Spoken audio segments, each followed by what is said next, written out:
আসসালামু আলাইকুম, সবাই কেমন আছেন? আজকে আপনাদের সাথে আমার পছন্দের একটি শাকের রেসিপি শেয়ার করতে যাচ্ছি। আমি রান্না করব কলমি শাক চিংড়ি মাছ দিয়ে। সেজন্য আমি আগেই পেঁয়াজ, রসুন কুচি করে নিয়েছি আর চিংড়ি মাছের ছোট ছোট টুকরা করে নিয়েছি। শাকটা ধুয়ে কেটে নিয়েছি। এখন আমি গরম তেলে শুকনো মরিচ আর জিরার ফোড়ন দিয়ে দেব। আমি সব ধরনের শাকে আগে শুকনো মরিচের ফোড়ন দিয়ে আমার কাছে খুবই ভালো লাগে।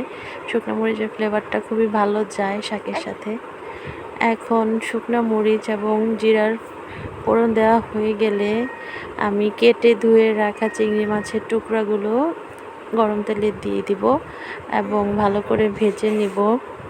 একটু সময় নিয়ে ভালোভাবে কালার আসা পর্যন্ত অপেক্ষা করব এবং ভালোভাবে নেড়েচেড়ে ভাজতে থাকবো।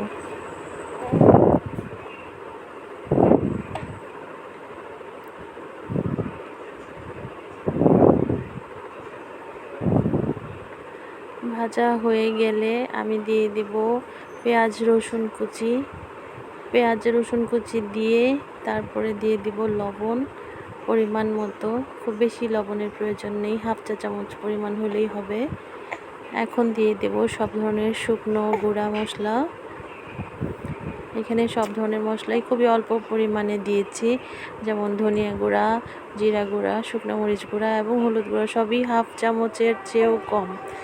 অল্প অল্প মশলা দিয়েছি। এই অল্প মশলাতেই এই শাকটা খুবই ভালো একটা ফ্লেভার দেয় এবং খুবই ভালো টেস্ট আসে। এখন ভালোভাবে মশলাটা মিশিয়ে কষিয়ে নেব। মেশানো হয়ে গেলে দিয়ে দেব কেটে রাখা শাক। এখন মশলার সাথে মাছের সাথে ভালোভাবে শাকটা নেড়েচেড়ে মিশিয়ে নেব। ভালোভাবে এপাশ ওপাশ করে শাক মিশিয়ে নিচ্ছি। এই পর্যায়ে চুলার আঁচটা মাঝারি ধরনের থাকবে। বারে বারে উল্টে পাল্টে শাকটা ভেজে নিচ্ছি।